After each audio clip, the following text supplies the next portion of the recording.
Welcome back to the podcast, Jonty Skinner. How you doing, mate? All good. Appreciate this. Thanks for jumping on again. I know that the reason primarily we're doing this is because you're a thought leader in our community in swimming, and we have a group chat, and you add a lot of value to our coaches group that we're in, and just seems like every time there's something going on or there's something to say, you have some really insightful information. So I just said to you, hey, let's jump on a podcast again and catch up, because I just think that there's a lot of people that really respect your opinion on things and just your experience, and just give us an idea of what the landscape is in swimming right now. But where are you at? I see that next to your name, you've got brain training for sport. What's happening with that? Well, the reality is everything we do comes from up here, right? It's all about programming. And even though we see the sport of swimming, you don't maybe say that the sport of swimming is brain driven, but it is. I mean, when you step on the blocks, you are basically executing, the 100-meter freestyle software or the 400 IM software. And that software is developed and massaged in day-to-day training. You upgrade it based on your evolution as far as your understanding of the mechanics of each of the strokes, or the turns, the start, racing, that kind of stuff. So to me, I always, when I'm working with coaches and I'm working with coaches directly, and my biggest point to them is when you go to the pool, you're not training swimmers, you're actually training swimmers' brains. So you're creating environments, and you want to create environments where the swimmers' brains are challenged. They're being exposed to things that's learning based, so that they can improve and upgrade what it is the athlete is doing. I mean, everyone's trying to get faster every season.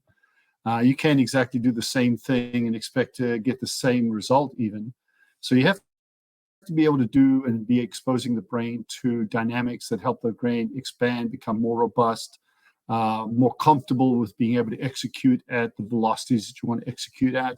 So to me, brain training for sport is just as important in the sport of swimming as in any of the other sports I work with.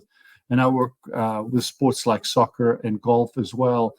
And they're heavy, very, very brain-based type things, even though golf swing is very physical, as you might see it as a very physical action, but everything is managed inside the brain. And as you know, we're dealing with two components as far as the brain is concerned. We have the physical side of the brain, which are axons, neurons, all those things that are the physical actions of what it is we're doing. And then we're dealing with this whole cognitive thinking mind, or the psychology behind really performance as well. And I really like to deal with the physical side. What am I going to do to expose the brain to something that will make it think and say, for example, I worked with kids in Singapore a couple of weeks ago. They're in the water. I'm trying to get them to understand something new. So I basically took a 1 kilogram weight, a nice little round weight. It was a perfect little weight, with a plastic coating on the outside. And I said, put this weight in your right hand and swim with it. And I want you to start realizing that when you recover that arm, this weight is going to create a dynamic that is very different and new. And what are you going to do with that? And the key here is I wanted them to connect it to what they're doing on the opposite side. So if they're creating pressure on the leveraging action of the arm in the water, can they connect it to what's happening with this 1 kilogram weight on the recovery? And the idea is, if I try to correct things in an athlete by just correcting them inside what they're doing currently, it doesn't work very well, especially with a very mature athlete, someone that's in their 20s. So the only way to really work with them is to put the brain into an environment where they are seeing something new, or feeling something new, experiencing something new. And then all of a sudden it jumps out of what it knows, or the brain jumps away from what it knows and says, okay, let's go explore this. Let's go kind of get a sense of what this is about. So by exposing the brain to different dynamics, the brain can say, wow, that's kind of interesting. I really like how that feels. Yeah, and I'm really starting to kind of get a sense, and the athlete themselves say, hey, I can see some momentum coming out of that. And there's all this kinetic energy, and I can harness it. And that's a way to kind of bring it into what they know, type of thing. And I don't want to spend too much time stuff like that, but The idea is that, and I'm going to come back to what I said earlier, that every coach, when they go to training, is saying, okay, what am I going to expose the brains to today? And if you're just going in there to give them another 2200s or, long sets or just sets that are endurance based, it's not really challenging the brain physically and mentally. But physically in terms of what it's doing to adapt to 2200s, or mentally, psychologically. I'm sure you loved your 2200s when you were a swimmer, but I'm just saying, the idea is, if you're really going there to really challenge the brain to become more robust, to adapt to the environments you put it in, your athletes are just going to get better. Yeah. Look, it's why I'm wearing this Sprint Revolution shirt, to be quite honest, Jonty. It's about the mental engagement, and I don't know it to the level you do, right? But what I do understand is that when I was swimming at my best and understanding myself as a professional athlete later in my career, my brain was always active. My brain was always on. I was thinking about every stroke. I was thinking about every push off, every breakout, every dolphin kick. I just had a podcast where I released just recently with Matt Grievers, and Matt was basically saying the same thing. The thing that took him from being a great athlete, but great collegiate athlete, to then becoming an Olympic champion was turning the brain on primarily, is basically what he was saying, is thinking about every stroke and the nuance of the stroke that he was taking. So, and working with a fantastic coach like Rick DeMont, who thinks a lot like you in terms of the art of the performance as well. But I guess that's what we're trying to get at here with this Sprint Revolution. It's not a revolution in terms of saying we're doing things completely different. It's really just activating and turning the brain on and getting swimmers to think. So how then do we encourage coaches to put value on this, right? Like, so you talk about the 2200s, which everybody's always done. We're moving into a world where now we want athletes to really be engaged mentally. So how do we get the coaches to make that shift as well? It's a good question, because there's a certain level of comfort in terms of control.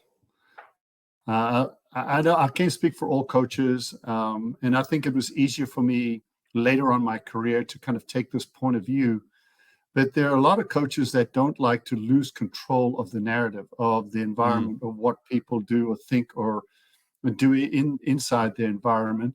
And they like the control because of what I've found, for two reasons. They're kind of control-based people, or they just don't want to be caught out as sort of a charlatan to some degree.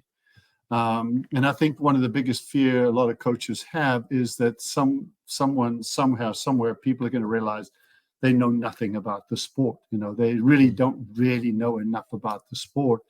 And I've had coaches very well-established, experienced coaches admit that at the highest level, where you think, wow, that's a pretty strong statement, but that's actually a very real thing. And we can only know what we know, right, Brett? You are the sum of your experiences in life. You're the sum of what you've been exposed to. And the more robust you are as a coach in exposing yourself to things you disagree with or agree with, the better you become. But here's the key. When you allow your athletes to take ownership over what they do, and you create environments where you really ask them to think and engage in what they're doing. So we go back to Matty Grievers, and all of a sudden with Rick was always a thinking kind of guy, and he was always creating environments where he said, okay, do this. What do you think? What do you feel? What's going on? The more you get your athlete to engage with regard to what's happening with their bodies, what's happening with their feel, what's their reaction to the dynamic that you put them in, the better off they're going to be, because they're just expanding their universe with regard to helping themselves becoming better athletes. But towards the end of my career, I realized that where I was learning the most as a coach wasn't from other coaches. It wasn't from books. It wasn't from podcasts, seminars, or conventions. It was listening to what my swimmers had to say.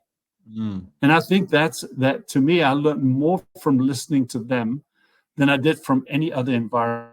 out there. And I think it takes a little courage for coaches to sort of say, okay, I don't know everything. And I think it's fine with not knowing everything. And then allowing your athletes to sort of teach you what it is to them, what they feel like, how they feel, what things are happening to them. Listen to what they say and absorb it into what you know and understand about the way you see the sport. And I've always been a huge fan of creating environments where my athletes become teachers. So you teach your athletes everything you know. And then you say, I want you to become the teachers within the structure within your group. So if you're in a college team, it's a great environment. But you can also be a club team, with regard to kids that come into the senior group that might be freshmen in high school versus your seniors in high school that are getting ready to leave to go to college. It's that percolation effect is the same. So to me, my upperclassmen were always responsible to teach my underclassmen. And the idea being is that I might give the initial lecture on the performance. Okay, we're doing dive starts today. And I might go through the video and some examples and some rationale and some physiology and some science behind the start. But where athletes really began to understand what it is I was trying to get them to understand is when they might have listened to what I had to say, but they talked to Brett and said, well, Brett, how did you interpret what coach was saying? And Brett would say, well, I didn't even listen to coach. This is what I was thinking. And the kid would be like, that makes absolute sense. I get it now. So to me, when you allow your athletes to become teachers, instead of just having one teacher, you have multiple teachers really kind of dealing with the subject material in different ways or translating it in different ways. And I think that in itself makes your environment more robust. But the bottom line is that I feel like when we put ourselves into environments where we allow athletes to explore and then relate back to us what they get from that exploration, I think we all learn. I think the athletes learn. I think you learn. I think when they take ownership over who they are and what they're about, I think their strength in belief in who they are and what they can do and their conviction about their ultimate performance as an athlete becomes stronger. And I think when you create that relationship dynamic where you've given them ownership and you're listening to them and you are allowing them to not necessarily dictate what they do or dictate how they do what they do, but when they know that you're listening to what they have to say and they can see that you're changing the environment and the dynamics of the training environment based on what you say, what they say, then their relationship with you gets much stronger as well. And I think everyone wins in that type of environment. Jonty, it's interesting, and yeah, I agree with you. I see this, and I've experienced this myself, and probably learn more of that as I've stepped back and kind of observed more programs and talk to people like you as well. But just you saying that this is the best type of environment, best type of learning that. Let's just presume there's 1,000 swim programs in America. Let's say there's 800 club programs, and let's say there's 200 college programs. Let's just put it as 1,000.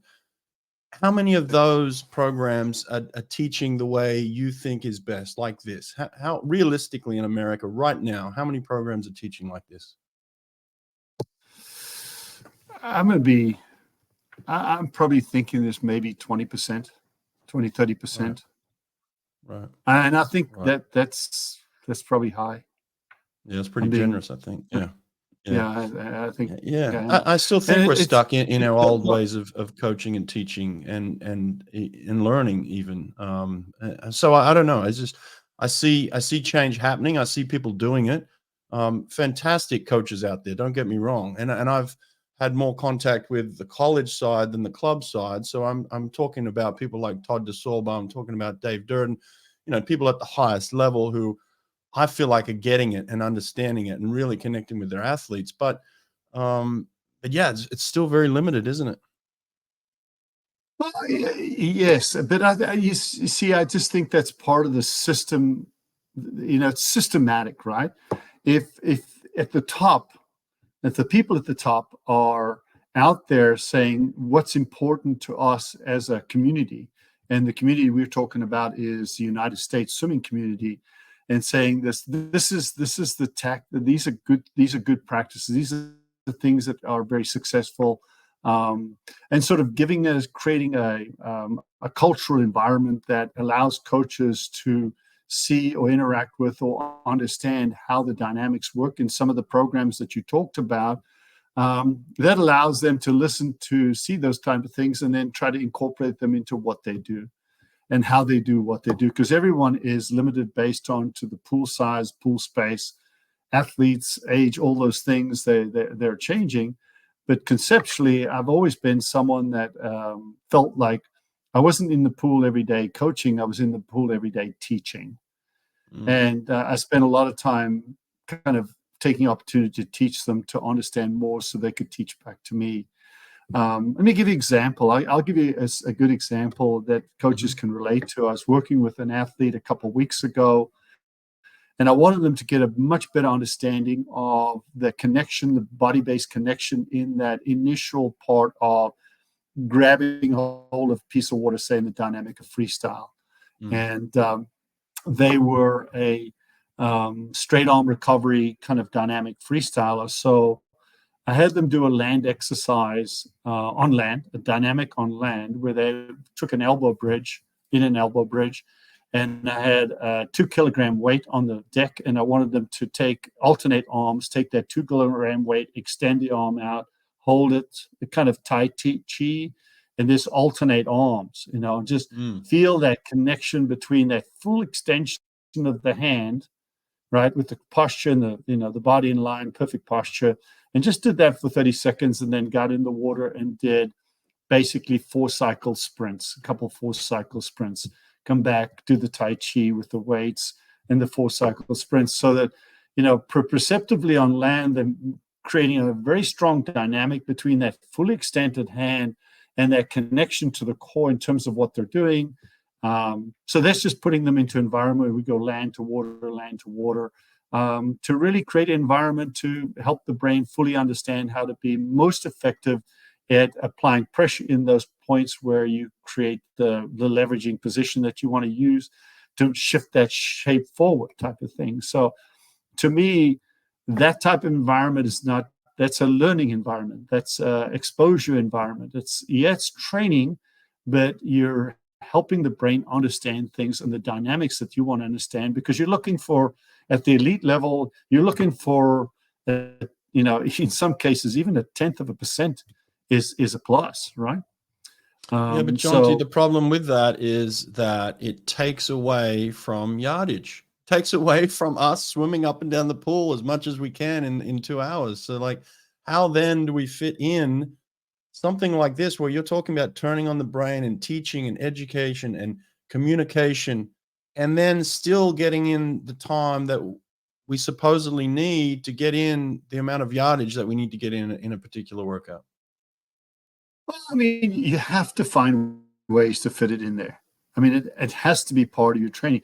I mean, if you look at this, I work a lot in the sport of soccer, and soccer loves to come into a training environment, and it takes and I brought a lot of what I learned in soccer into swimming. So your warm-up creates what they call a topic, and you might have a topic in the warm-up that you introduce something to the athletes. Maybe it's what we're doing, this pressure, how much pressure and that feel that I'm having out there. So you introduce the topic, you expose them to the topic, and then you do the topic in what they would call a very small-sided game, or here maybe a short set to where you can kind of put it into a resistance contrast environment.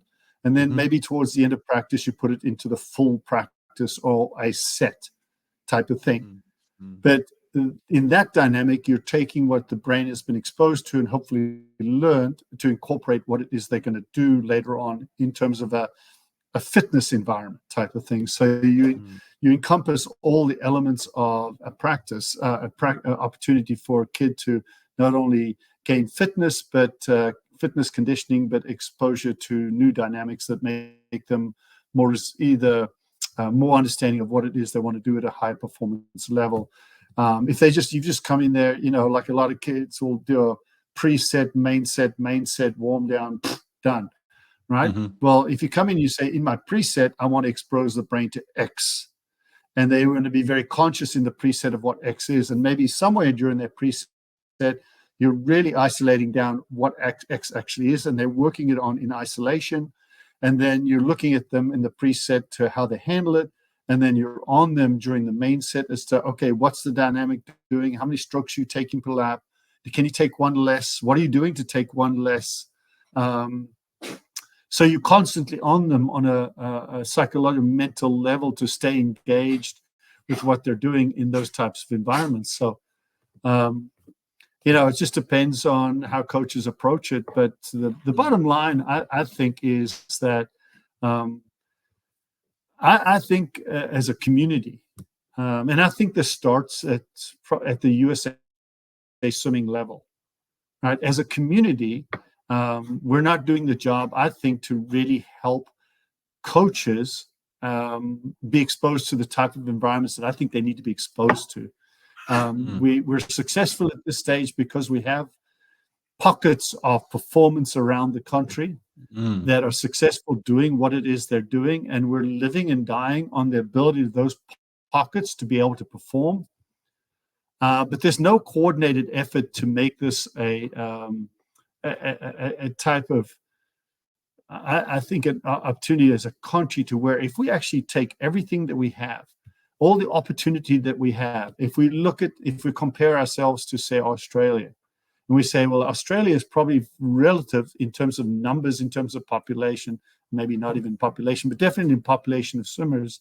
You take the number of swimmers in Australia versus the number of swimmers in California, and you say, how well did California do at the last World Championships? Decent, right?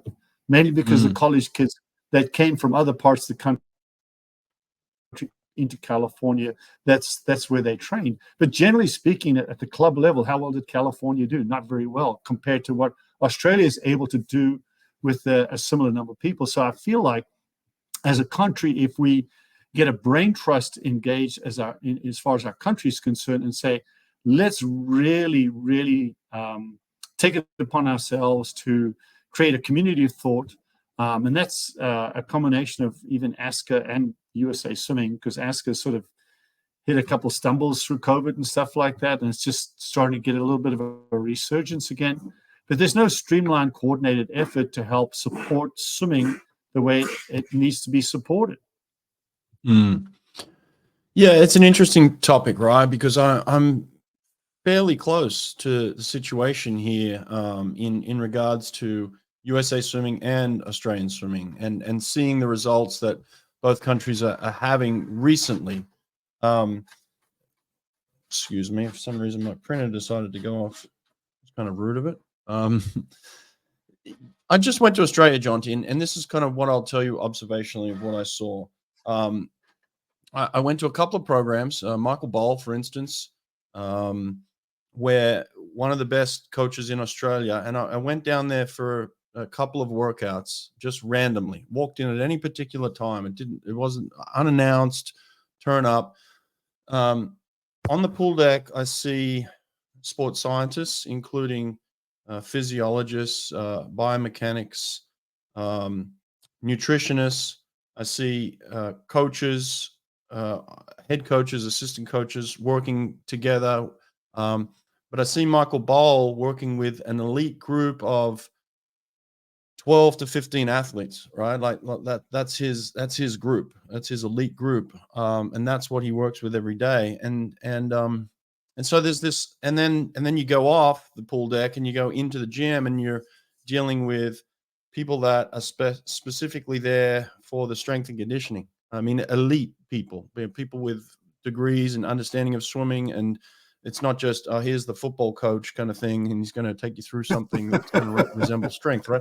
Like, so what I'm saying and what I'm seeing is these performance centers that are being built in Australia, where everybody has a role around the head coach, but it is it's high performance focused and it's elite. And when I go to programs in America, I see college programs at the elite level where there are 70, 75 athletes in the pool, one head coach, assistant coaches running around trying to figure out what's going on, small groups of people doing certain things here and there. but no support at all. And then it's just like, to me, it seems like, okay, well, we'll see you at the trials, and whoever comes out on top is going to be that's USA Swimming in a way, right? So it seems like there's a coordinated effort in Australia to not only bring these programs together, but also bring the coaches together. Many times I've spoken to all the coaches in Australia where they say we get together on a regular basis and share ideas, we share programs, we go back and forward with each other. And it seems like in America, it's almost like this dog eat dog, every man for themselves, kind of like program against program, recruiting against recruiting. Now, I'm not saying that hasn't had success in the past, but it just seems like Australia has caught on to something that is really going to cause problems for America in the future. This is just my opinion, by the way.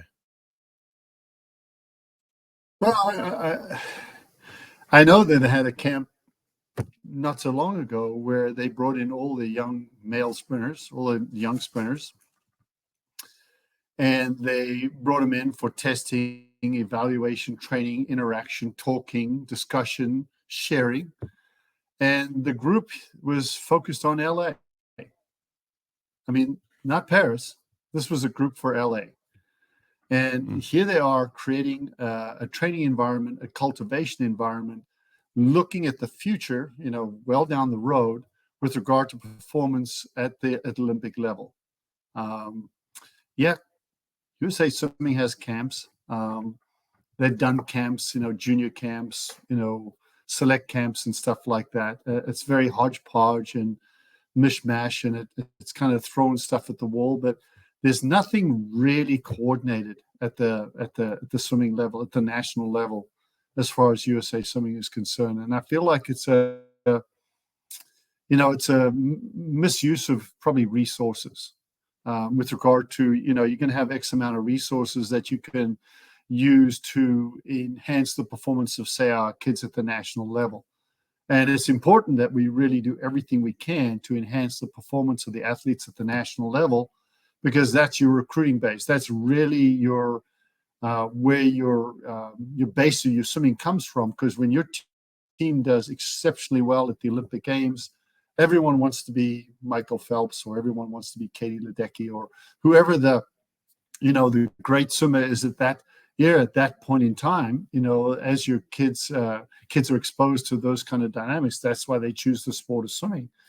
So if you ask my opinion, I don't think that we're allocating the resources at the USA Swimming level in a way that I think truly puts us in a position to enhance all the benefits that our national team could and should be exposed to, and not just at the national team level, but necessarily, just like Australia's, they already look at percolating what's coming in underneath with regard to the next Olympiad already. And I think it's important that those kind of things get done, because the smaller countries, there's so many smaller countries. I work with the country of Singapore. I spent most of this week looking at and analyzing technique and performance stuff using that EO performance system, Swim Better system. Kids are in a pool in Singapore getting tested, filmed, and I'm sitting on my computer in Alabama, USA, and writing reports based on everything that I see off that, just advising, talking to what they can do, help, that type of stuff. So this is just a smaller country trying to really do whatever it can do to be the best it can be with the athletes that it has.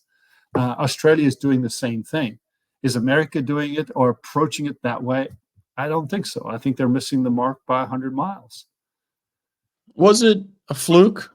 The world championship, the previous world champions that just happened, was this just a random event where Australia did end up winning the gold medal tally just by a random chance, by fluke? Was it a down year?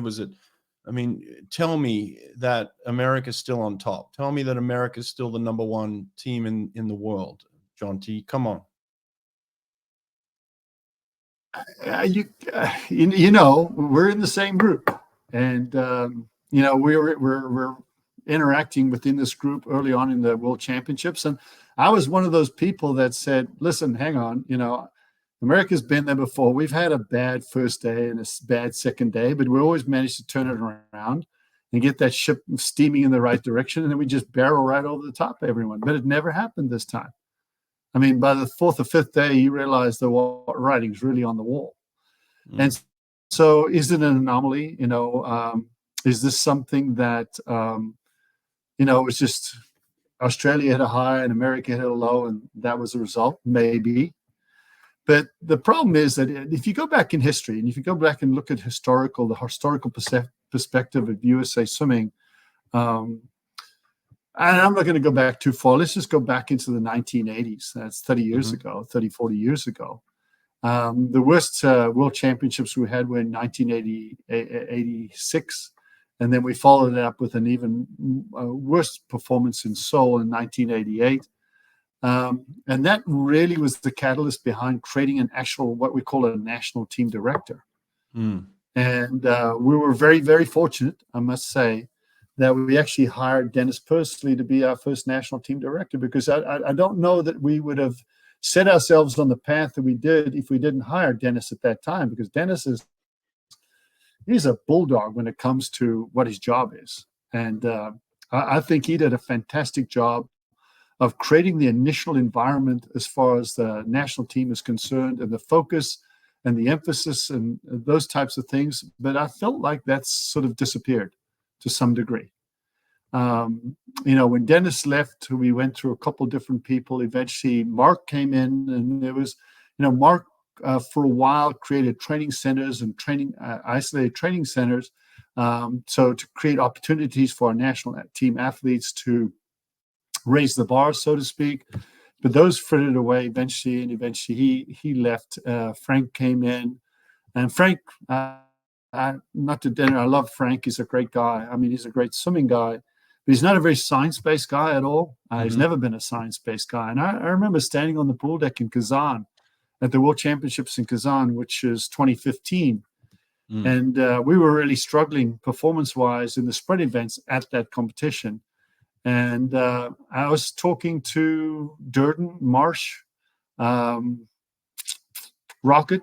I said, why aren't we having sprint camps? Why aren't we bringing all our best sprint coaches in, our best sprint athletes into the same location, bringing in the performance specialists, producing kids in Holland, bringing someone from Brisbane that's dealing with all the performance that's coming out of Australia, and let's get this group together. And what is sprinting? What is it about? What can we learn? Let's get all that brain trust together, and let's just all get better. Yeah, it just doesn't happen. No. It's just not happening that way at all. No. And I feel like we're just relying on the luck of the draw. I mean, we're just really relying on the luck of, hoping that Todd gets it done, that Dave gets it done, that, the Florida people get it done. And I just named 3, NC State, Texas. If you go into the Carmel Swim Club, if you go to the club level, or the Las Vegas Sandpipers. I mean, there are people out there that are getting the job done individually, in spite of what USA Swimming can do for them, generally speaking. And, that's what we're living on. How much did you get paid, Jonty, to coach professional athletes when you're at Alabama? How much did you get paid to coach a pro team? Yeah, I didn't ask my pros to pay me anything. Exactly. I mean, I kind of already knew the answer. I was setting you up on that one, but that's exactly right? Like it's a zero. And so when you're asking for zero, you kind of get zero back. It's like, and then you kind of give zero sometimes. Like, it's like, look, my job is to coach the Alabama swim team and win SEC championships, win national titles. That's what I get paid to do. I'm going to do this on the side because I like you and I like coaching and I like fast swimming and I care about American swimming, but it's kind of going to be my side hustle, right? And that's the way it's approached all throughout America. I mean, you've got Katie Ledecky and Caleb Dressel, that you're possibly the 2 greatest athletes on earth in terms of swimming, and they're a side project for the Florida coaches because they're getting paid to coach the Florida team, which is comprised of somewhere between 30 to 40 athletes on both sides. So you're talking about 80 athletes. That's their job. That's their primary job. And I would imagine they're getting paid zero to coach Katie Ledecky and Caleb Dressel as well. And this is just an example. You could talk about any of these programs, and I've seen Cal up close, and it's not a knock on Dave Durden, but certainly his job is to get that women's team up and going now. Certainly his job is to continue to get that men's team to continue to win national titles. And then on the side, he's going to try and coach some pro athletes. And this is where the big problem is that you've got countries like Australia who are fully all in on getting these athletes to be the best they can possibly be at the big championship meets like the World Championships, where they go and they dominate the gold medal tally. And then America sits back and says, oh, must have just been a fluke. It must have just happened by chance. And to me, I'm like, are you not seeing this? Like, it makes perfect sense to me in a way. Yeah. I might take a little bit of umbrage with some of the stuff you said, because I think college coaches, when they deal with their pro athletes, are really still trying to do the best for their pro athletes. I still think they're trying to create the best training environment for their pro athletes. But sure. I think what falls down is that we're not creating, there was, when a band check was still viable and really helping in coaching wise, there were times when he would set up shop at Colorado Springs for a 3-week period, and coaches would just send athletes to him, and they would go train in his environment for 3 weeks to get that altitude exposure at a good time during the calendar year to kind of create coordinated sort of environments to help our pros become better at being pros. But what we're up against are people that are totally focused on their pros, and not just the coaches, but they've got this huge support staff just around them all the time. And it just doesn't happen in this country. We have no real training centers. They're none at all, really. I mean, we're quasi training centers or your college teams. But yeah, and I agree with you, Jonty. Like, in fairness to Anthony Nesty and other people that I may have mentioned there in terms of their groups, Anthony Nesty absolutely cares about Caleb Dressel and Kayla Ledecky and wants the best for them. I think what I'm trying to say is that these guys and girls are completely overworked. I mean, how can you possibly manage a team of 80 kids and a staff of 10 people and then say, I've got all the time and energy in the world for the best swimmer in the world, Kayla Ledecky and Caleb Dressel? It's just impossible. You can't possibly have enough time in the day. You can't possibly have enough energy. You can't have enough brain power. These people have kids, they have families. It can't possibly work the way it should work because of the stress that these coaches are under. Yeah. Well, I get that part about it. And I'm probably going to say, I'm probably going to be a little, I don't know if this is controversial, but I said earlier that I don't think we allocate our resources really well. And I realize that in order to get people to run our sport and be the leaders of our sport, we have to get people that know how to do that. But I mean, I have a hard time believing that we're paying someone $1 million a year, even though that might be competitive within the world of CEOs in amateur sports or, what we might call Olympic sports type of thing. But that seems to me to be excessive. There should be, I don't know, I'd rather hire someone for $500,000 and spend the other money putting a person in Florida and a person in Virginia, North Carolina, in that kind of pod, in Texas and California, at $100,000 apiece and paid for by USA Swimming, who are experts in supporting the pro athletes in those type of environments, whose total focus is helping those athletes be the best they can be at the Olympic Games, not at the conference championships or the NCAAs, but at the Olympic Games or the next major international event on the calendar type of thing. So at least then you get a resource type person in those environments that really takes a lot of workload off people like Anthony and all these people we're talking about to do that. But to me, again, that's allocation of resources. That's a mindset or a focus on what's most important to do the best, to be the best we can be in Paris, because I know how well we perform in Paris is going to be our kind of like message board, to tell all the young kids around the world, I want to be like Mike. I really want to do whatever, if Caleb comes back and makes his comeback and really is able to really do what he can do, because a fantastic athlete. There's no question about it. If he can really just stun the world next year, they're going to be, thousands of young boys going like, I want to be the next Cable Dressel. And all of a sudden your swimming population increases 10-20% after the Olympic Games because of that. And you have to have that. Every World Championships, you have to have that infusion of young people that are just coming into the sport because they want to be like someone that they've just witnessed and seen performing at the international stage. I can imagine that if you look at the generations of swimmers in Australia, I mean, everyone that is in really at the big area right now, it's generational with regard to, Susie O'Neill that could have spawned many of the young swimmers that you see out there today, type of thing. It's that connection between the turnover from the kids coming in to, if you look at how much the numbers increased exponentially when Michael Phelps hit his peak, at performance, not necessarily even 2004, but definitely 2008, the bulge that occurred in the next year in terms of the number of people that came to USA Swimming, registered with USA Swimming, was enormous.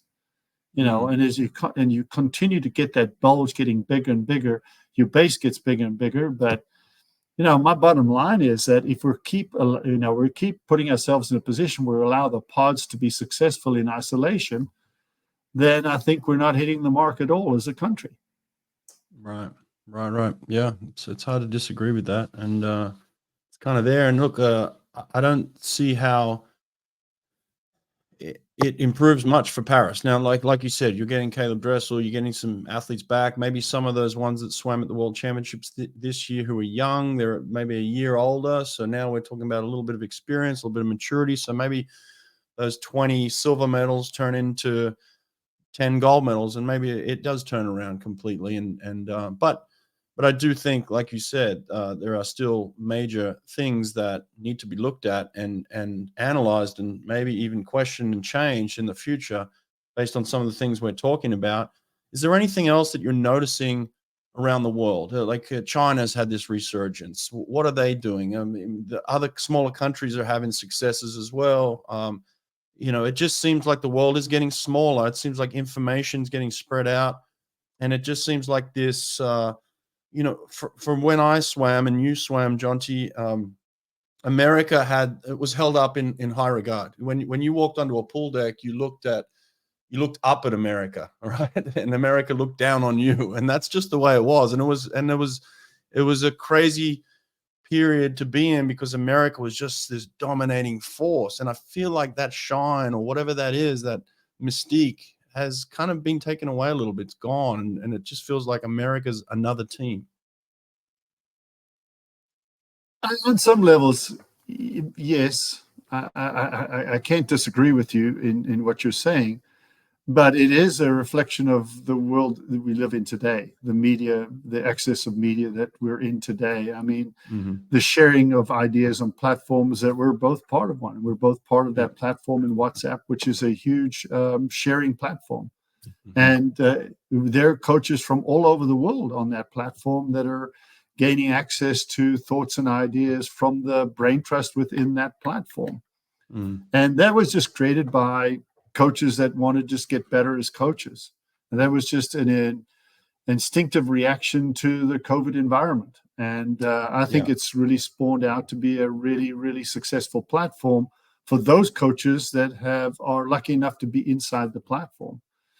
But the bottom line is that I think the rest of the world has been able to suck out of America everything that America knows. And really what America truly knows is really just getting as many kids to work as hard as you can possibly can, throw as many eggs as you can at the wall, and realize that you're going to take all the ones that don't break and you're going to take them to the Olympics and perform with them. And they've been very successful at that modus operandi for many, many years, for decades. But the problem is everyone else has learned, and not only have they learned, now they're taking science and performance science and the metrics of performance, and they're really honing in how they're preparing the athletes to be able to have a peak performance at the time that you want that peak performance to happen. And it's making it much, much harder. There's less really interest necessarily to have to know what the Americans are doing, because everyone really knows what the Americans are doing. Right. The key is that, we really need to take what we know and then really take performance science. And like I said, all these areas related to performance science, and really help our athletes just really find that 1% to improve that performance. Like I said, I can sit on my terminal in Alabama and work with athletes anywhere in the world with regards to performance because of the way media is today. And other countries are doing that. And I'm not saying I really want to work. I enjoy going and playing golf every day. I enjoy coaching my kids playing soccer every night. I dabble in swimming from time to time. I'm not really buried in it anymore. I don't, we had our conversation before we started. Most of my creative thought today in the last couple of months has been about the sport of soccer, how to become creative in the sport of soccer. Simply because it's front and center in my mind right now. But I'm still at heart, when I watched the World Championships last summer, it was kind of discouraging. And I felt bad for the kids. And I know people like to bounce back, and I know everyone wants Team USA to bounce back, but we don't. And this is not, I'm not trying to disparage anyone at USA Swimming, but we don't have Dennis Pursley at USA Swimming with that presence of his, looking coaches in the eye and saying, "You're going to get it done," type of thing, right? There's no one up there like, traveling around the country, getting in people's face. What are we doing? What are we doing? What do you need? What can I do to help you? What can I bring to environment to make it better for you? Now, I don't feel like that's being done. And I've personally, written a letter to Tim to say, listen, we need better, we need more. And he was very patronizing in his answer to me about what he felt like they were just fine. Nothing needed to be done. Well, that's his opinion, right? But to be honest with you, I know I'm a South African by birth, but I'm an American in terms of my life. The majority of my life has been spent kind of working for this country, and actually working for this country at different periods in my life. And I'm a patriot at heart. I'm all red, white, and blue. And everything breaks loose in Paris next year, I'm all red, white, and blue. I had to say that, the green and gold, it's there, but I'm really red, white, and blue front and center. And this country was built on immigrants, right? If you look at the history of the US, it's built on immigrants. So it's not to say that the people that were born here haven't had a major effect on the country, but you can't take away the history of America and the people that have come to this country and been given a second lease of life and invested just as much of their life into the country and believe in the red, white, and blue, like you said, and would fight for it, die for it, and believe in it. So I don't think there's any question of where you came from in the past and who you are now. I think everybody knows that, you spend a lifetime in America and helping Americans. And so that's there. I don't think that needs to be said. But one thing that came up, which was very new and quite shocking, I thought, and should be talked about in a way, because I think it may come up again in the future, and it may, and was certainly a talking point amongst us, right? Like, there's always been a situation where American coaches have coached foreign athletes. That's always been there. It's just part of the recruiting process. You recruit foreign athletes, like myself, who came from Australia, came to Auburn University, swam for David Marsh, went back, swam for Australia, and David was always a fan and supporter of mine. But we had a situation this year where the head coach of the American team was outwardly promoting the success of a foreign athlete while they were the head coach of the US team, which I found to be quite shocking and new. Now, again, it's not new to coach an athlete, but it's always been the case of when you're at the meet and you're representing a certain country, that's who you're with.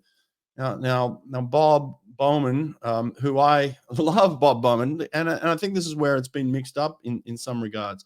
It wasn't an attack on Bob Bowman. It was an attack on kind of what was happening in a way. I was very shocked by the fact that he was tweeting and reposting and bragging about his foreign athlete while he was the head coach of America. And again, like I said, it happened, and it happened every day of the meet while America was getting beat up. So to me, it had to have some effect on the kids on the team, because they see this stuff, they know this stuff, they're in tune with social media. So the head coach is tweeting about a French athlete. I mean, I would be pissed off, but that's just me. But then it may happen again, right? It could happen again. So like, what's your thoughts on it, and how it evolved, and how it was handled or not handled, and things like that? Okay, so I'm not privy to anything that happened this time. I couldn't tell you what's going on in the back room. I don't have a line into the back room. I just know that for many years, especially when Dennis was in charge, that, you know, when you signed on to be a coach, you were not allowed to really interact with your athletes at all. You were not allowed to interact with your foreign athletes. You were there at that meet to coach the Team USA, and that was it. And I mean, coaches kind of snuck off on the side once in a while, and they got a little interaction, but they were really careful about not kind of putting themselves in a position where they were seen as being coaching other kids. And I think that's important. I don't think that you're on Team USA. I don't think you're on Team USA staff, right, without really signing on to the fact that you're all in for Team USA. And, you know, if there's little bits and pieces here, fine. That's it. So what happened last summer, I completely disagree with. And again, I've known Bob for a long time. And, you know, I can certainly understand where Bob was coming from. And I don't think necessarily Bob wasn't doing anything that Bob didn't want to do.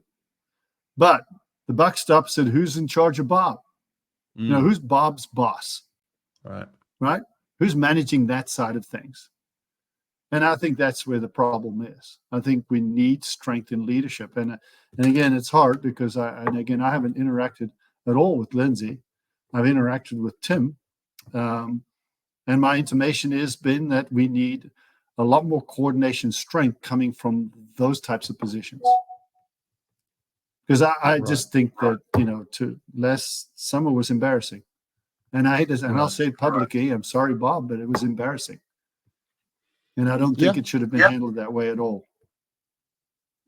Listen, it's hard to disagree. I was very fired up about it myself in terms of, look, I've gone and been at these world championships and had other athletes that I've had to deal with for sure and talk to. But I just thought that was just really out of line, and especially coming from the head coach, right? Like, it's just it was and the head coach that is getting beaten. Any coach, right? It's worse if it's the head coach. It doesn't matter. If you're a coach on the team, then you should be held to a certain set of standards. Right. And one of those standards is that stuff doesn't happen at all. Right. You know, when the meet's over, you can do that to your heart's content. You know, when you're back home, it's kind of like the drinking, you know, the whatever rule. When you sign on, no alcohol until you're back home, you step foot off that plane, you're completely released. Go get blitzed if you want, fine, right? But well, this might be part of the bigger problem too. Is you know, when I talk to the Australian coaches, they say they're very connected, they're very together. Everybody is fighting for Australia. They walk home together between the meets. They go and have a soft drink together. They go and eat together. They go and everything they do, they move together. They think together. They share together. And what I had heard, and again, I'm not on the inside either here, Jonty, but I'd heard, and I would imagine the pressure that these coaches are under in terms of recruiting and performance for their own programs back home. You know, it used to be a situation where you have a head coach who was in a job for 15, 20 years, you know, and they were very secure. We're not in that environment anymore, Jonty, where everybody's under pressure. Everybody's being questioned. If you don't have results within 3 or 4 year period, you could be out the door. So we're seeing an extreme amount of pressure on these coaches like Bob to have athletes perform at this championship and to then brag about the success so they can recruit other athletes to come to that program and feed the cycle. So again, it's not you know, we're not looking at Bob and saying Bob did a bad thing necessarily, but is just Bob part of the bigger picture that it has issues with it, don't you think? Well, Brett, what's wrong with like some other coach at ASU that's not connected to Team USA? And I couldn't tell you that, even Rachel, because Rachel wasn't necessarily connected to any teams. I don't know if she was on deck with another team. She might have been on deck with another team. But someone else could have taken that mantle very easily. Someone else could have been the person that was putting that out, right? Someone else can handle that role. It doesn't necessarily have to be Bob taking that role. You can still get the job done without really, to some degree, I think, denigrating the role that you're in at that point in time. And again, I don't necessarily feel like it happened because there was. I mean, I can't imagine. You don't know Dennis personally as well as I know Dennis, but I just don't see it happening on Dennis's watch. It would never happen on Dennis's watch. Yeah, no, I do know him well enough to know that wouldn't happen for sure. And it does seem like there's this lack of leadership there, right? Like we have a named head coach, but there's no overseer, is there? Like who's checking Bob, like you said? I don't know, but I just feel like I just see Dennis's nostrils flaring and his arms coming up off his side and just getting all fired up about stuff like that. And then that's part of what I wrote to Tim about. I said, and again, I don't want to disparage the circumstances because people are in the position they're in right now because of decisions made many years ago. And no one's willing to sit down and say, what do we need to do? Look forward. LA, what's going to be beyond LA? What do we need to put in place to be most successful, 5 years down the road, 9 years down the road? And is that being done? I mean, I don't know. One would hope so. I certainly hope there are. How do you then get support? I don't get a sense of it. Huh? How do you get support for a guy like any one of these, Anthony's the head coach of the men's team next year, right? Like, so how do you get support for everybody to rally around Anthony and say, we're going to make this men's team the best American men's team we can possibly make it because we're all going to rally around Anthony as the head coach and support him. And yet we're all fighting against each other to have the best programs in the college system. So how do you drop all that and then say, we're going to put Team USA first? Like in reality, is it even possible? To be honest with you, in all the teams, and when I work at USA Swimming, which was basically a period from 2000 through 2008, and there was quite a number of world championships and Olympic games that I participated in. I still felt like when the team came together at the team venue, usually after the trials and the camp and the preparation camp, I don't remember a team really not having a lot of camaraderie, really developing it in that type of environment. I felt like, Frank's team from when Franklin was really at her peak at that point in time, they were still doing things that really created a really, really strong team dynamic type of thing. So the opportunity, they've been able to do that. I think people have been able to get together and do that in a very acute environment, which is post-Olympic trials all the way into the games, that 3 to 4 to 5 week period to really focus really hard on that. But then you had to be completely focused on Team USA. And if you go into the environment like the World Championships and you've said all these things and given lip service to all these things that we're going to do, and then you do what happened at the last World Championships, that just undermines everything. So I just feel like if you've got no leadership, right, like at the top end, you got no leadership at the top end, and then you've got these new pressures. Like I'm saying, coaches are now given 3 or 4 years to have success, let's say. So that has shifted too, Jonty, from 15, 20 years ago, where coaches were a little bit more comfortable. Maybe they didn't have the social media side. And maybe it wasn't about who could brag the most about who has the best, team and who has the best individuals. And they're constantly on social media telling everybody how great they are. So that has shifted too. So if you don't have the leadership and then you have these pressures, is it just going to continue to get worse? Is basically what I'm thinking and saying. Yeah, outside of leadership being leadership from the head office at USA Swimming versus leadership of the announced team leaders for the games. And when you looked at the dynamic that and I go back to the Dennis period because I think that was the best period we had. I think when he was here and Jim Young was president of USA Swimming and also coach.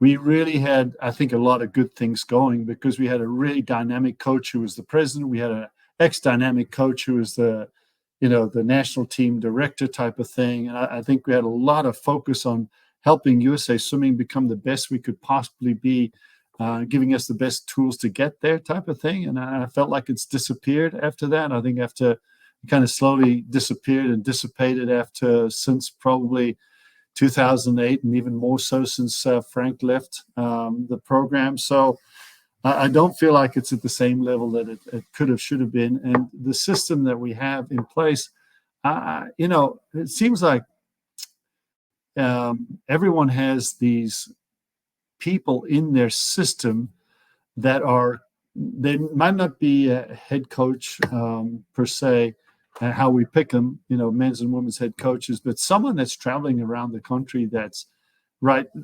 in all the different locations, interacting with them, talking to them. What do we need to do? Meeting with Anthony in-house on a regular basis. What can we put in place to support him? Because, he doesn't necessarily have to do anything for USA Swimming. Really, to be honest with you, it all gets done by the manager or the managers, because there's going to be a head manager and a couple of managers underneath that manager. And they're really responsible, along with USA Swimming, to create the structure that's going to be our preparation for Paris. I mean, Anthony doesn't have to really step into the breach until the team is selected.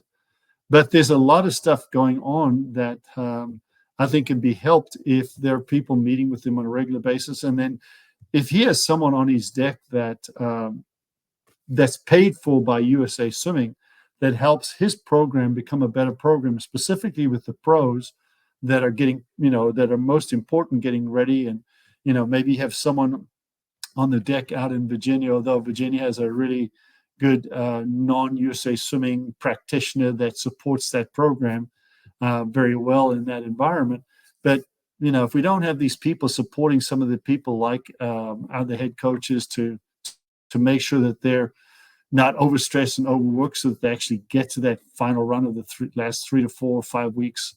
So they're somewhat rested and ready to have the resiliency, the energy, and the tenacity to take that team and just say, hey, probably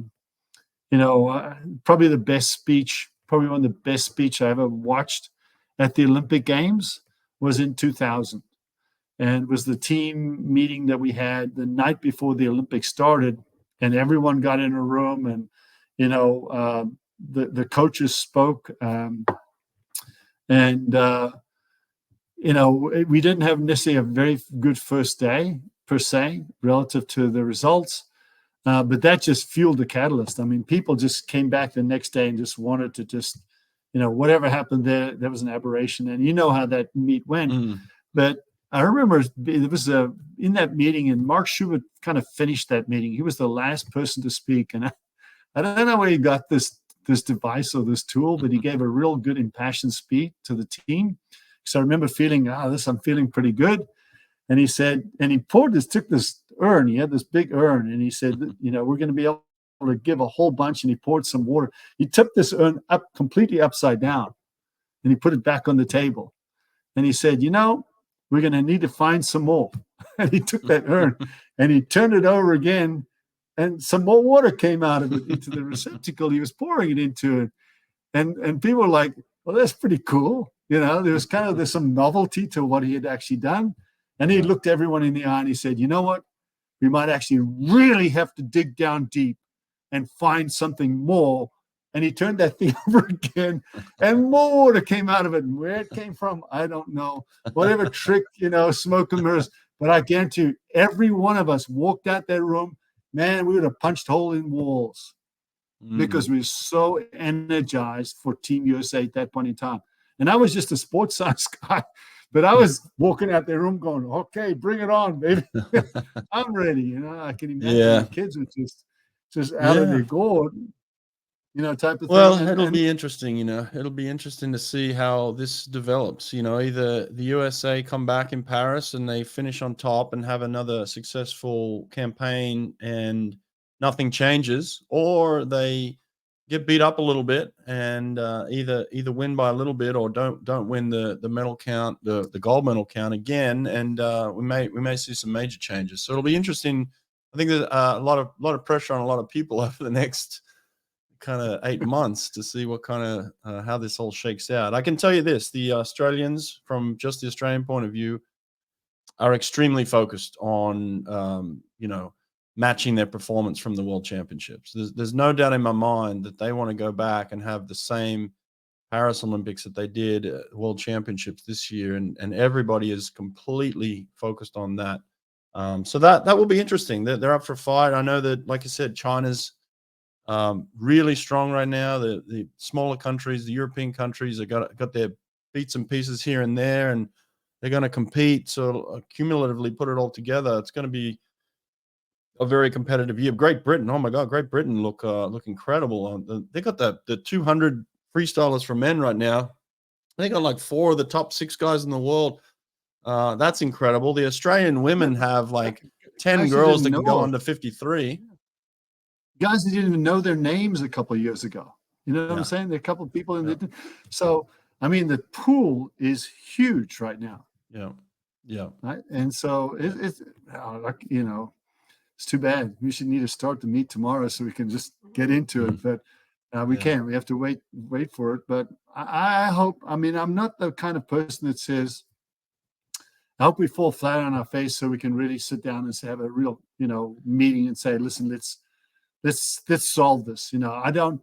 1986 and 1988 changed the landscape in USA swimming for the better, and we made good decisions because we had poor performances at the world level. And so we made good changes. And I hate to really it come to something like that for USA Swimming to actually make a change. Now, we should be able to make the change regardless of whether we come back and punch Australia in the mouth and they can't handle it next year. Right? Yep. We should be able to make changes regardless because we're looking at the future and we recognize what the playing field looked like. And the elephant in the room that no one ever talks about is where AI is going to fit into all of this, and how AI is going to impact everything and anything we do. And if we're not looking at AI as a we're not sitting in a room saying, where is AI? How's it going to impact our sport, and what are we going to do to harness it, type of thing? Then we're going to we're going to be a generation behind the people that do. Yeah, I agree. Yeah, AI is surging, taking over the world in a way, and I think people are being left behind if they're not on top of it right now. There's one more topic that I really want to talk about with you before I let you go. Here is kind of the health and well-being. Like we're talking about mental health a lot. We're seeing athletes openly talk about the fact that they're struggling at times. All swimmers are going to have that effect of like a real high when they go to a championship and major lows when they come off and things like that. That's always been there. It's been normal, but we're seeing more of it now where athletes are really questioning what they're doing, how they're doing it, how long they're doing it for. Swimming used to be a situation where you had to do doubles, right? It was just, you swam doubles every day. That was just the way it was. A lot of athletes have gone into this, singles type format now where they're swimming once a day and trying to manage their health and well-being a little bit longer. So in terms of just what you're seeing and the way sport is evolving, is there anything that you're picking up on? There's a kind of a couple things. There have been circumstances recently in our sport and in gymnastics where athletes at the peak level of their games have basically withdrawn, essentially. Right. And I don't know if that's a Pandora's box. I don't know if that's created a Pandora's box where people start to think that it's okay and it's acceptable to do that. I think time will only tell, but we're also dealing with a media crush of attention and focus that no one's ever had to deal with before at the level that people have to deal with. And you can't isolate your way self away from it. I mean, you have to sort of go live in mountain somewhere with no connection and no connectivity whatsoever, but that's not feasible as far as preparation for this sport. But I'm concerned a little bit about that Pandora's box. But, when we had the COVID thing, what was most interesting from the COVID period was that the perception was that people were going to lose conditioning and lose training and lose performance and all those things. And what happened? It was the exact opposite. Everyone came out of that time off period where there was no training or no formalized training or intense training type of thing. And in a very short period of time, we're able to perform at a level and in higher level than they ever had before. And I thought that was very eye-opening. I thought that was very interesting because what caused that? What led to that?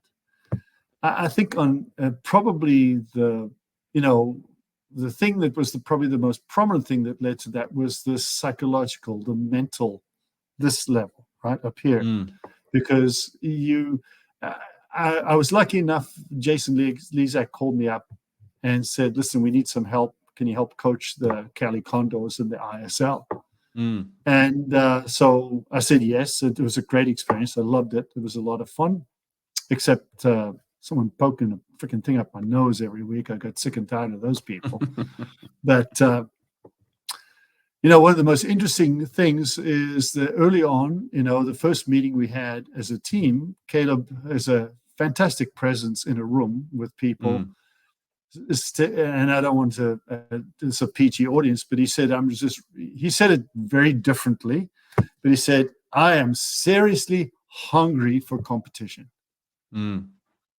Right? He was so into being able to compete and get out there and play and race and get after it type of thing. Right. And I think that said a lot. And it wasn't created because he created that out of his own. It was created by some other circumstance putting us in that position. But what I would like coaches to understand, what did we learn from that? What did you learn from that? And what can you take in that learning and apply to what we do in the future? I'm really, really interested to see the resurgence that he is. I'm probably as big a fan probably has to see what he can do, because I think he's a fantastic human being. I mean, he is one of life's good guys. He really is.